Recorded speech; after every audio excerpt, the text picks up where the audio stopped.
There's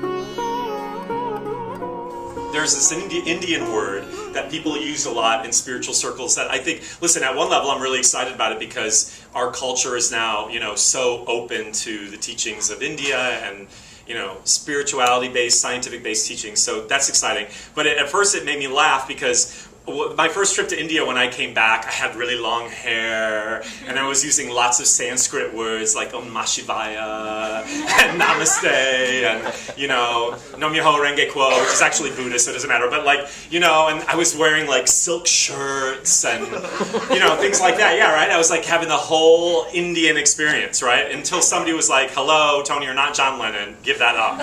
So I kind of did, so I gave away my tie-dyes, I gave away my beads, I stopped wearing patchouli. Actually, no, I still wear patchouli, so fuck you bitches. I do wear patchouli still.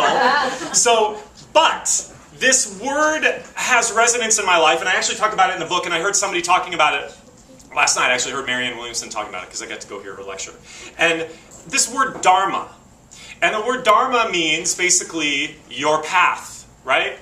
It can also be loosely translated as your journey, your work.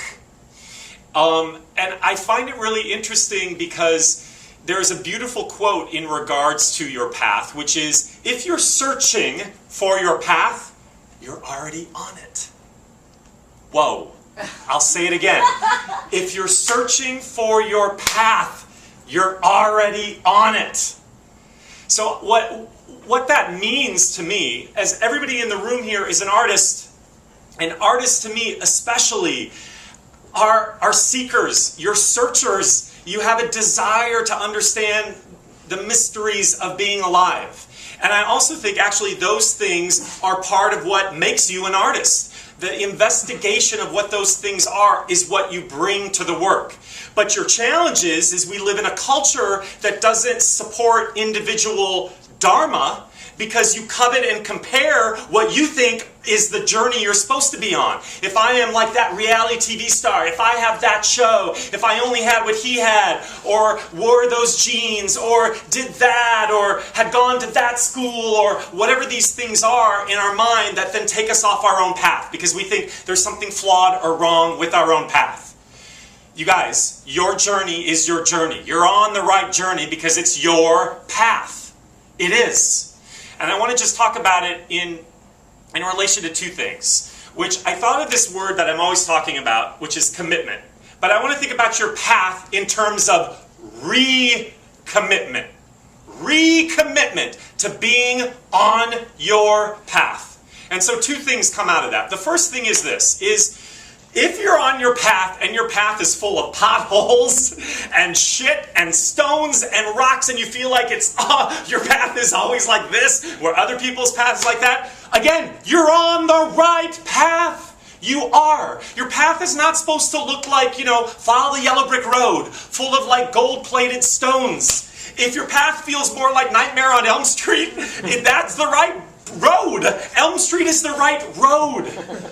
When I first started having an introduction to my spiritual experiences in life, when I first started meditating, I was like, oh my God, my path is going to be wide open spaces, clear and easy, no obstacles, obstructions on the path. Well, you'd be surprised, within a week, I was like, all shit was hitting the fan.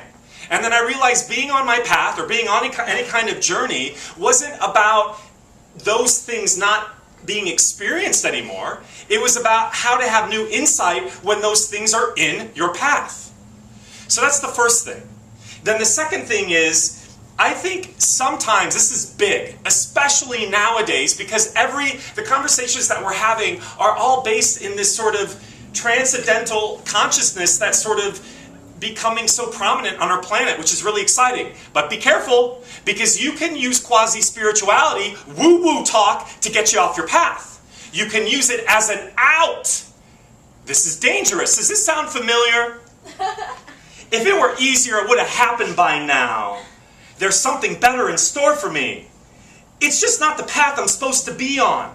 It's not part of the plan. Listen, people, if you need to tell yourself those things when you are in moments of strife and feeling overwhelmed, and you need them as a solace or as a salve to your heart, absolutely use them. Because actually, at one level, there is actually deeper truth to them, which is things always do work out. So if you go in, this actor that I did a workshop with in Hawaii when we were there for our movie, he just emailed me today and he was like, I've gone into Hawaii Five-0 6 times now, and I was hoping to say that I got the role, but it didn't happen. But you know what? 6 times, sure enough, it's eventually going to work out. He's going to be on that show. Sure enough, you go out for things and you get them. If you just keep staying on the path, it's going to work out. A way of working out will present itself to you. But you use those spiritual aphorisms as an excuse to get out, to call it a day, to quit, to like give it up to something else. Instead of, okay, how can I understand that challenge is not trying to defeat me? There's an inherent teaching to that challenge. There is an inherent deeper message that, if I'm willing to get the message, can forge me forward on my path. That requires you recommitting to your path. Your path. Not Tom Cruise's path, not Kim Kardashian's path, not Cate Blanchett's path, not Steven Spielberg's path, your path. Got it? Close your eyes. I'm going to end with just something that I had written thinking about this. Let's just take a breath. So this is what I wrote. Recommit to this glorious path that is your life, with the things it wants to teach you and show you and have you embrace, especially the stuff you're most scared of. Recommit to the inherent qualities within you of courage and perseverance and fortitude and the science of possibility that dwells everywhere in the moment. Recommit to the things that we've used, fear or rationalization or excuses or postponement, to avoid, because we were actually scared but didn't want to admit that to ourselves. Your path will show you how to do these things. You just need to recommit to it. So that's the benediction I want you to take out into the world this week. Recommitting to your own path. And to help you along the way, here's some more homework for my classes. Is whoever your partner is, here's what you're going to do. You're going to call your partner and you're going to tell them one thing in your personal life and one thing in your professional life that you have bailed on. You've just bailed on it. For whatever reason, right? You've given up, you've put it to the side, you didn't think you could do it. You used that thing, it's just not the right time, it wasn't supposed to happen, right? So you gave yourself the out, which is you avoided the thing that I wanted to show you so you could move forward. It masked it as something else. And instead, what you're going to do, because now you're going to be accountable and responsible for it, you got to take action to move forward toward it. Yes, just 2. 1 personal, 1 professional.